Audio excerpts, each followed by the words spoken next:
ubwo Imana yansuraga yarambwiye kubyerekeranye n'aya maturo abantu muri gutura ko ntaho biri kwandikwa. Icya 10 ngo ntaho cyandikwa n'amaturo. Wenda noneho nimushake mu ndangize rwose mu ntera amabuye nitabye Imana byararangiye nitwa Riziki Chantal. Yambwiye ngo umunsi wo gutura igihe ni Kigali zabibabwira, Uwiteka azabibamenyesha.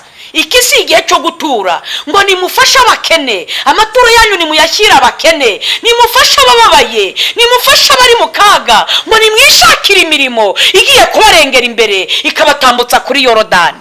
Ngo imirimo igiye kubavugira ahubwo gusenga bigiye kubananira, gusenga ntimubishobore kubera gakonje disi grande vacances mugiye kwinjiramo. Nuko Imana yabimbwiye. Muraho yemwe. Aha ni kuri channel ya Riziki Chantal, ndabasuje mu izina rya Yesu Kristo. Muraho, reka dutangire dusenga mbagezeho ijambo ry'Imana. Mana yaremye ijuru n'isi, Mwami w'abami, we wicaye ahirengeye aheraho mu ijuru, imbere ya byose ndagushimiye ko ari wewe Mana yera, Imana y'urukundo n'imbabazi, Imana tutabona uko tuvuga ubugwaneza bwawe. Ni wewe wicaye hejuru y'abakerubi n'abaserafi, ni wowe ufashe inyenyeri ndwi mu kiganza cyawe, ni wowe uzacira imanza abazima n'abapfuye. Ndagushimye uwera ko ari we wampamagaye ugendereye kugira ngo Mwami ukize imitima ya benshi, abantu be kuzarimbuka. Washimye ko mbagasambi ngo wikandagirireho. Ni Riziki ugaragara nk'ugayitse mu maso yawe, wa munyorogoto ugaragara nk'urunyo mu maso yawe wera. Nkugirireho umugisha Mwami w'abami, undinde kuvuga ijambo ryazanjyana mu muriro mu rubanza, ume kuvuga amagambo aguturutseho gusa, mp'impanda wivugire, kuko ariwe washimye ko nza kuvuga, mvuga ibyo washimye gusa. Nicyo meje ni Satani n'abadayimoni cyashya imyuka mibi. Ndasenze ngo Mwami imbaraga zose n'imigambi ya Satani bikurweho, abazumva ubu butumwa buzagira icyo buhindura mu mitima yabo, bose bazakumenye kandi ni ukuri, kuko turi mu bihe bya nyuma, ubashe kurokora ubugingo bwa benshi bwe kuzarimbuka. Urakoze Kristo kuri kumwe natwe. Ndagushimiye aho wicaye mu ijuru ko Mwami Imana hari icyo ukoze kuri ubu butumwa ko ugiye kubuherekeza. Mbisabye Data wera mu ijuru mu izina ry'Umwami wacu Yesu Kristo, amen. Muraho yemwe. Ngiye kubaganiriza ijambo ry'Imana umwuka w'Imana yampaye kubagezaho abatuye isi. Ariko ndabanza mere kwa ahangaha muri Yesaya igice cya 24 umurongo wa 4 kugeza kwa 6. Hari ijambo rivuga ngo igihugu kirarira kandi kibaye umuhonge, isi icitse intege ibaye umuhonge, abanyakiro b'isi bacitse intege, kandi isi ihumanijwe n'abaturage bayo, kuko bisha amategeko bagahindura ibyategetswe, bakica isezerano ridakuka. Nicyo gitumye umuvumo utsemba isi n'abayibamo, bagatsindwa n'urubanza. Nicyo gitumye abaturage b'isi batwikwa, hagasigara bake. Amen. Ijambo riravuze ngo igihugu kirarira kandi kibaye umuhonge. Iri ni ijambo Imana yampaye ngo ndiganiriza abantu, kandi koko igihugu kiri kurira, nta utari kurira. Niba abantu bari kwiga bakabona lisansi nta kazi, umuntu wicaye w'umushomeri udafite ubuzima ntakunda atararira. Abahinzi bari kurira, barahinga, kera abantu barahingaga imyaka ikera itagombereye imiti. None tugeze mu rwego ari ibirayi ni imiti, imyanya byose n'ibigori n'isina ziri kurwara. Igihugu kirarira, ibintu byose biri kurira. Imana yansuye imbwira yuko n'inka mu biraro ziri kurira, kuko zitakirisha ubwatsi zabonaga nk'uko zarishaga kera. Ubu nta kitarira. Nyanumva abakobwa bari kurira ngo babuze abagabo, abasore bari kwiyahura bashaka abakecuru, wenda avuga ati musange mu kazi afite kubera ko nta bushobozi bwo kubaka. Ubu nta utababaye, buri wese ari kurira mu rwe ruhande. Mbona n'abacuruzi b'abakira bahangayitse, abakomeye amadeni amakredi ya banke, buri wese ari kurira mu rwe ruhande. Ngo igihugu kirarira kibaye umuhonge, kirahonze. Isi citse intege ibaye umuhonge.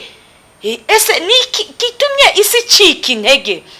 Nibyo tugiye kurebera hamwe. Ikaba ihonze ngo abanyacyuro b'isi barashobewe, birabacanze. Icya mbere Imana irabisobanuye muri iri jambo, iravuze ngo isi yahumanijwe, isi ihumanijwe n'abaturage bayo.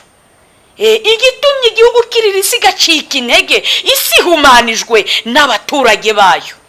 Bene data, nitwe twizaniye akaga mu isi, nta nundi. Nitwe tuzanye ibyago n'amakuba. Ibi birwara muri kureba, iki cyorezo kiri kuza ngo ni coronavirus, kiri kuza kigahagarika indege mu birere, si cyo cyonyine. Imana yambwiye ngo biracyaza, yewe n'ubushita buraza, n'ibishyute biraza, za mugiga zigiye kuza, biracyaza. Ibi ngibi muri guhana amacesi ku maboko, ubushita buraje ku maboko, ndebe uko musuhuzanya.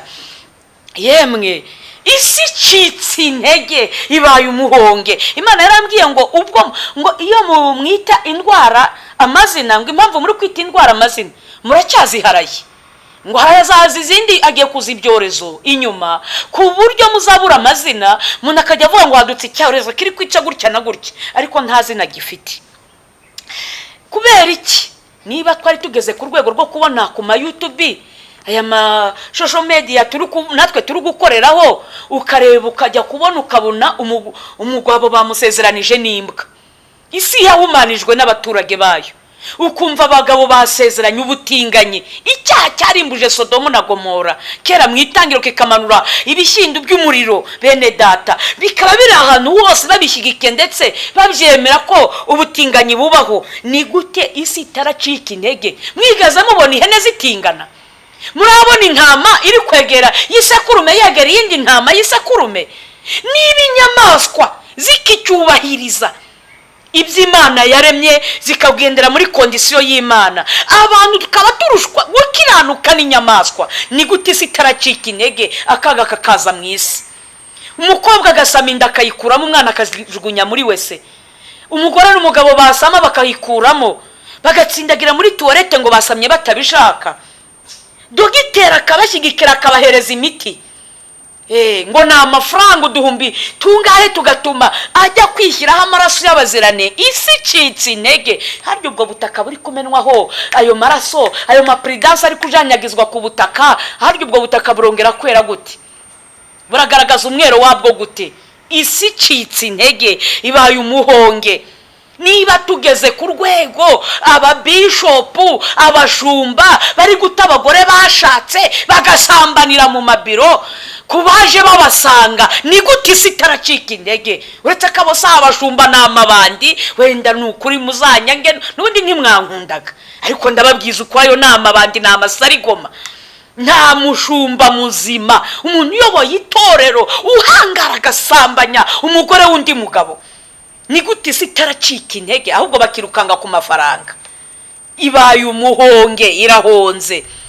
Ukiga bikugoye, amanota uri kuyasengera, ejo Imana ikaguha akazi keza. Byaba na ngombwa yareba kunasenga ikavuga ati nimushyira no mu bucamanza, azakiranura abanyantege, azita ku mfubyi, ntago azazirenganya, azamenya abapfakazi, azamenya indushyi, ugatangira ukakira ruswa. Ni gute isi itaracika intege? Byibuze urakabikora uri umupaga n'umuntu wamenye Imana. Aho usengera hose n'ibindeba, kuko ku munsi w'urubanza ntago Imana izakubaza idini wasengeragamo. Isi icitse intege, ibaye umuhonge. Abanyacyuro b'isi barashobewe, birabacanze. Barakora iki ku byaha biri gutumuka? Ubusambanyi, jya kumva nkumva ngo iyo za Amerika n'ahandi, hano iwacu i Rwanda iterambere ryaraje, abagore uko nabagenda bambaye ubusa banitse amatako, ku buryo umuntu ajya kwicara kuri moto na suvetoma yambaye bakayibona ari umubyeyi. Hahandi ubona umukecuru hano muri uyu mugi njya mbona byinshi, yambaye urukweto, akajipo kamini hejuru y'amavi, imitsi iribohaboshye mu ntege wagira ngo ni insinga z'amashanyarazi. Ari umukecuru ushaje adashobora kwiyubaha ngo amenye ko afite abuzukuru. Ni gute ayo mahano abantu bari gukora? Isi itaracika intege, ibaye umuhonge. Igihugu kirarira koko. Usanga umugore n'umugabo baradevorushije, ari umugabo akaba aragiye abana bakajya gutabwa kwa nyirakuru cyangwa se abana bakomongana bafite se na nyina, byitwa ngo barasezeranye mu nsengero za gikristo. Isi icitse intege, ibaye umuhonge. Abanyakiro b'isi barashobewe, birabacanze. None ni gute bitarabashobera mu gihe bashyigikira ibyaha nk'ibyo by'ubutinganyi bikabaho bigashyigikirwa ndetse ababikora bagaterwa inkunga? Ni gute isi itaracika intege akaga kakabamanukira? Ni ijambo Imana yampaye kubwira abatuye isi. Ni gute isi itaracika intege dutunze amabandi y'abahanuzi, agahamagara umuntu akamuhamagara yamubonye kuri aya mashosho media, akamuhamagara akamubwira ati sengera, akamubwira ngo urabanza utange igitambo ngo cy'igihumbi cy'amadolari. Namwe bene data, ndabwira abantu batuye isi, umuhanuzi ntaguca amafaranga ngo agusengere. Wajya kumwatura ngo banza umuha amafaranga, uzamenye ko wari umujura, uwo si umukozi w'Imana. Impano y'Imana ntabwo igurishwa, ntabwo igurishwa. Yesu yaravuze ngo mwahawe ku buntu mutange ku bundi.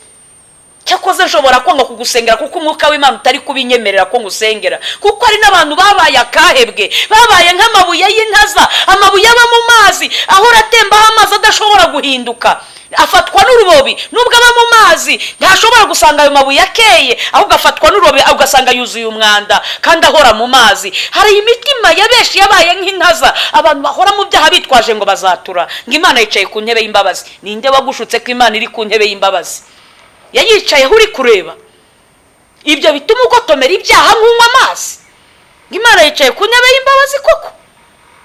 Bene data, amahirwe aza rimwe, agakiza akabantu bavuga. Byuzirikana ko kameze nk'iki. Sindabona abahanga basudira amagi. Nawe rero hari icyagucika ntikizagaruke. Twikomereze. Isi icitse intege, ibaye umuhonge. Abanyakiro b'isi barashobewe, ngo isi ihumanijwe n'abaturage bayo. Cyambere bisha amategeko. Hari amategeko yishwe. Bene data, hari amategeko. None niba umuntu bamuhereza inshingano z'ubupasiteri, Imana itarigeze imwimika, akajyaho ngo agiye kuyobora umukumbu, umuntu agashinga idini hari yuko yiboneye, akiha gushyiraho amabwiriza adahuje n'ijambo ry'Imana, aho si ukwica amategeko? Niba umuntu yiha gusezeranya umugore utandukanye n'umugabo, kandi ijambo ry'Imana rivuga ngo iki Imana yifatanyirije umuntu ntakagitandukanye, wowe ukabirengaho kandi witwa ngo uri umupasiteri, ngo uri umushumba, ugasezeranya umuntu wigeze urugo, nturi kwica amategeko, ugahindura ibyategetswe. Hari ibintu byategetswe bene data, ntabwo ari ugupfa kwinjira mu bintu by'Imana gutyo gusa. Twikomereze. Bisha amategeko bahindura. Niba twe tugeze ku rwego bavuga ngo bantu basezeranya abahuje ibitsina ubutinganyi, kandi kera bitarabagaho, uko si uguhindura ibyategetswe, si ugukora mu jisho ry'Imana. Niba umukobwa ari kwiyemeza kuba indaya akagera aho asambana n'imbwa cyangwa umugore, uwo si ahinduye ibyategetswe. Bene data, isi ihumanijwe n'abaturage bayo kuko bisha amategeko. Biteye isoni n'agahinda kuba barokore mbere twarabizerwa abakristo, umuntu bakamushyira kuri kese ya banke bavuga ati ubwo ari umurokore ntashobora kurya n'igiceri cy'atanu. Ariko iyi minsi ya none ntiyagikora ijambo ngo nuko yabatijwe, ni umukirisitu nashaka yaratijwe kwa padiri, ubu ntawe ukugirira icyizere keretse abantu bakuzi bavuga ati dusanzwe tuzi ko ari inyangamugayo, ariko ubu nta cyizere kikibaho kucyitwa umuntu. Isi icitse intege, ibaye umuhongi. Abanyakiro b'isi barashobewe, birabacanze, simanijwe n'abaturage bayo kuko bisha amategeko bagahindura ibyategetswe. Nicyo gitumye umuvumo utsembye isi. Marayika w'Imana aratambutse, arazengurutse. Bene data, umuvumo utsembye isi. Ndikora aka kantu k'umuvumo utsembye isi, Imana imaze iminsi imganirije. Narasenze mu cyumweru cyashize, sinagize ikintu shyira kuri YouTube. Imana ubwayo yanyibwiriye ko natwe hano iwacu Rwandije kudusura, yampaye ijambo ryo muri Zaburi ya 50:3 havuga ngo Imana yacu izazaye guceceka. Zaburi ya 50, kandi some mutagira ngo wenda mbabwira ibyanditswe. Imana impereza ubutumwa bujyanye na Bibiliya, ntago impereza ubutumwa butari muri Bibiliya. Imana yacu izaza ye guceceka, ntago izakomeza icecetse, iraje. Yarambwiye ngo abantu bagiye bakora ibiganiro ku maradiyo, Uwiteka yarabyumvise bibaza ngo mbese Imana iriho. Imana irambwiye ngo haba abakirisitu n'abapagani murayibonye, iraje.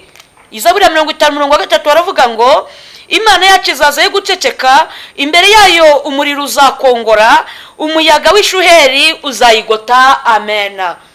Yemwe bantu b'Imana, by'umwihariko ngabwira abakristo turi kumwe muri iki gihugu, Uwiteka araje, muramubonye. Abatamuzi muhumure, Imana irabiyeretse. Ngababwira ngo Imana murayibonye, ije ikenyeye umuriro, yiteye umuyaga. Mwitegure kwakira umushyitsi muhire. Ndetse ikambwira ngo isi akaga karaje, isi ihumanijwe n'abaturage bayo.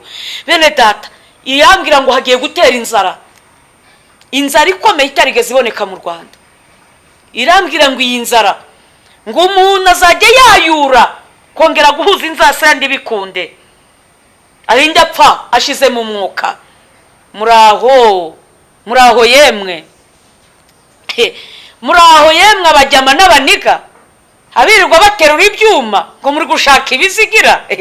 Ngaho nimwongere mu biterure, Imana iraje. Aho gushaka ubwami bw'Imana, yemwe abakina n'ibyaha by'ubusambanyi, abagore n'abakobwa mutanga za avance, abubakiye ingo ku byaha by'ubusambanyi, Imana iraje iciye mu ngo zanyu, ije kureba ko ibyo bari kurega Isodomo ni Gomora ari ukuri. Ngaho ibi bya massage abakirisitu bari basigaye bajyayo bakagukandagura hose, ngurananiwe n'amatwi hose bagakanda n'amabere, wambaye ubusa abagabo bagukandakanda, ariko umurengwa ni mubi. Ye baba, uri bishop ngugiye muri massage, bakandagura ntibagire naho basiga n'amabuno bagakanda. Yewe Imana yacu izaza ye guceceka. Ngaho abapasitora abashumba bari kwidumbagura mu bizinga ngo ni pisine. Koko jya mu mazi n'agakabutura, uri umubyeyi ngo mayodobe, ukajya hariya ahantu n'indaya n'abajyama bose muri kumwe, uri umukozi w'Imana ngo ugiye kwidumbagura, ngo ugiye ku Gisenyi. Umugore akarara ataryamye, akabuza umugabo amahoro ngo agiye ku mucanga wo ku Gisenyi. Ariko mbagira inama bene data, akora ngo umucanga wa Gisenyi ukubuza ijuru. Koko ufashe imodoka cyangwa se ugafuta udufuko tungaye tw'umucanga ukatumena mu mbuga yiwawe, ijoro ryajya rigera ukajya kwivurugutamo, utiriwe ujya hariya ahantu, ntibyaguha amahoro. Si umucanga uri gushaka, umucanga urinda wagusenyera wa mugore we. Mwabagabo mwe muraho neza. Imana yacu izaza ye guceceka, ije ikenyeye umuriro, yiteye umuyaga. Mwitegure guhoberana n'umushyitsi, buri wese arayibonye ku giti cye. Uburi umukirisitu, uburi umupagani, yaba bamanyura amazi, muhumure murayibonye no mukabarira hageze. Yemwe we, harimo abandakariye ngo nageze boîte Cadillac, none n'utubari twose Imana iradusuye. Imana irahageze, ije kureba ko ibyo barega Isodomo ni Gomora. Isengero zirakinzwe, ntabwo zirakinguka, kuko yambwiye ko umunsi zafungutse ngo n'abana bari mu nda bazabimenya ko Imana yakinguye isengero. Twikomereze. Ubwo Imana yansuraga yarambwiye kubyerekeranye n'aya matura abantu muri gutura, ko ntaho biri kwandikwa. Icya 10 ngo ntaho cyandikwa n'amaturo. Wenda noneho nimushake mu ndangize rwose mu ntera amabuye, nitabye Imana byararangiye, nitwa Riziki Chantal. Yambwiye ngo umunsi wo gutura igihe ni Kigali zabibabwira, Uwiteka azabibamenyesha. Iki si igihe cyo gutura, ngo nimufashe abakene, amaturo yanyu nimuyashyira abakene, nimufashe abababaye, nimufashe abari mu kaga, ngo nimwishakire imirimo igiye kubarengera imbere ikabatambutsa kuri Yorodani. Ngo imirimo igiye kubavugira, ahubwo gusenga bigiye kubananira. Gusenga ntimubishobore kubera gakonje disi grande vacances mugiye kwinjiramo. Nuko Imana yabimbwiye. Isi citsi intege ibaye umuhonga, abanyacyuro bisi barashobewe. Isi humanijwe n'abaturage bayo, ko bisha amategeko bagahindura ibyategetswe. Bisha amategeko abapasiteri batishingano zo kuyobora umukumbi. kuzana abantu kuri Kristo, bisha amategeko abashumba, bisha amategeko, baragira amafaranga yo kuragira intama z'Uwiteka. Bashumba bapasiteri, Imana ije kubaranwa namwe, ije kubaranwa. Ese murayimurikira umukumbi mwaragijwe, murayimurikira amafaranga mwaturishije, mugiye kumurikira Imana iki? Byararangiye nitabye Imana. Nitwa Riziki Chantal, nta bwoba, muraho yemwe? Byararangiye, ntawe ndi gusaba umunyu, byararangiye rwose. Ubifata uko ubyumva, nuko ngo bahindura ibyategetswe. Niba inyigisho zose, ibibwiriza, ibiterane byose ari amafaranga, ko ni uguhindura ibyategetswe. Yesu yaravuze ngo mugende mu mahanga yose, muhindure abantu kuba bigishwa banjye, mubigishe kwitondera ibyo nababwiye byose. Ni Yesu Kristo wabivuze, umwana w'Imana. Ntabwo yavuze ngo mugende mujye gusaba amafaranga. Bene data, nshuti z'umusaraba, amafaranga abonetse ni byiza, atabonetse kandi dukomeje inzira ijya mu ijuru. Mwumvishe Petero asaba icya 10 kangahe? Wabanye na Yesu. Yohani wabatijwe, wahamagaraga abantu, ijwi ry'urangurura mu butayu, yasabye icya 10 kangahe? Eliya yasabye amafaranga kangahe? Bene data, nshuti z'umusaraba, amafaranga nayavugaho wenda ndabizi ko birakaza benshi, ariko nimushake murakare nta kibazo. Mwibuke ko amafaranga ariyo yatumye Yuda abura ubwami bw'Imana. Yuda abura ubugingo mu ntumwa za Kristo hejuru y'amwe amafaranga. Mushaka ubwami bw'Imana no gukiranuka, ibindi byose muzabyongererwa. Nuko ahangaha aravuga ngo abanyacyuro bisi barashobewe, isi humanijwe n'abaturage bayo, kuko bisha amategeko bagahindura ibyategetswe. Ngo nicyo gitumye umuvumo utsemba isi n'abayibamo, umuvumo utsembye isi n'abayibamo, abaturage b'isi bagatsindwa n'urubanza. Abeshi nta jambo mufite ryo kwireguza. Mwibuke ibyaha bamwe mwakoze muri abaririmbyi, inzangano ni zose n'ubusambanyi, mu badiyakoni, mu byibuke amarozi mu itorero. Niyo mpamvu urubanza rurutsinza abantu. Mwibuke abanyabugugu, mutigeze mufasha abababaye, imfubyi mukazirengagiza, abana bakangara. Yemwe we, abantu batsinzwe n'urubanza, mutsinzwe n'urubanza. Mwibuke abisha amakwe y'abandi, ni ukuri mutsinzwe n'urubanza. Nicyo gitumye bamwe batwikwa hagasigara bake. Niba ari ikintu mwibuke mu Itangiriro 10 igice cya 6 umurongo wa 6, ngo nuko Uwiteka yicuza icyatumye arema abantu. Bene data, turi mu gihe Imana iri kureba icyitwa umwana w'umuntu. Yareba abana b'abasore abeshi bigiza abajyama, nuko kandi ari abakristo, sanga yateretse ubwanwa ngaruhaya, gutyo ngaho rambarira pantaro ihepfo y'ikibuno, ingoma pocket, abandi ni mu macupa. Yemwe we, nuko nicyo gitumye bamwe batwika. Abakobwa turi kwambara ubusa, beshi turi kwiyandarika, nicyo gitumye bamwe batwikwa hagasigara bake. Ngaha barokore beshi bari kudefiriza, reka data ngo bazongera bakizwe. Yewe uzi igihe umaze. Bamwe bari kunywa za Primus, bamwe bari kunywa yewe we amakanyanga, inzoga zikomeye ngo bazongera bihane. Ndababwiza ukuri, uzi igihe umaze, ariko ntuzi imisi usigaje ku isi. Icyakubera cyiza waba uri muri Amerika, ukaba waragezeyo ukihindura ukundi kuntu, ugashyiraho amadrede ngo uri rastamene. Ye baba we, uri umuntu w'umugabo, ukagera ugata umugore wawe n'abana ukabihakana, ngo urabizi ko Imana yicaye ku ntebe y'imbabazi. Wageze iyo ngiyo mu Burayi wigira ukundi kuntu. Bene data, isi icitse intege, yisha amategeko. Abeshi mdereka data, Imana mwayikuye mu rusengero. Isengero ngiyo zo mu mahanga i Burayi zabaye z'abakanishi, ziri gukorerwamo ibintu bidasanzwe, zarakinzwe. Hari gukorerwamo ibigirwamana za Buda, hariya za Amerika, ibindi hose nano muri Afrika. Ngaho bamwe bari kuramya, bari kwinjira muri Eliminati, abakozi ba Satani, ibigirwamana byose. Nk'aka kantu bari kuvuga ngo microchip bagiye gushyira mu bantu ngo akababera urukingo. Ndabarahiye Uwiteka, mugiye kubona ukuntu abantu bapfa kandi byitwa ngo barakingiwe. Dore intumbi nyinshi ku misozi, dore intumbi nyinshi. Uwiteka niko ari kumbwira, nukuri Imana ya Isiraheli iri kumbwira ngo intumbi nyinshi bantu muri kuva naho bashyiramo icyo kimenyetso ni kare babuze ibyorezo, ni kare babuze inkota y'Uwiteka, umurimo uzaranga banyuremo. Nuko umwami wanjye ari kumbwira ngo mbabwire ngo nicyo kitumye bamwe batwikwa hagasigara bake. Shaka ubwami bw'Imana bigishoboka, mushaka Uwiteka bigishoboka kwabonwa, ni mu mwambaza akiri bugufi. Ngabwira abantu bose basengaga babitaye igisaha basinziriye, ngo nukuri urubanza ko rukujeho urabigenza ute? Batsinzwe n'urubanza, niko ijambo ryavuze. Wa mugore we usuzugura umugabo uko wiboneye, yewe izirikana ko uzabazwa ubugingo bwe udakora inshingano zigusabwa mu rugo, ahubwo ukaba nk'isi ukaba wo gusahura urugo uteganyiriza ngo ejo hazaza ushobora no gushaka abandi bagabo, uje kubazwa ubugingo bw'uwo mugabo. Yemwe abari gucana inyuma, Imana inyuze mu ngo zanyu kandi mari kacanye inkota.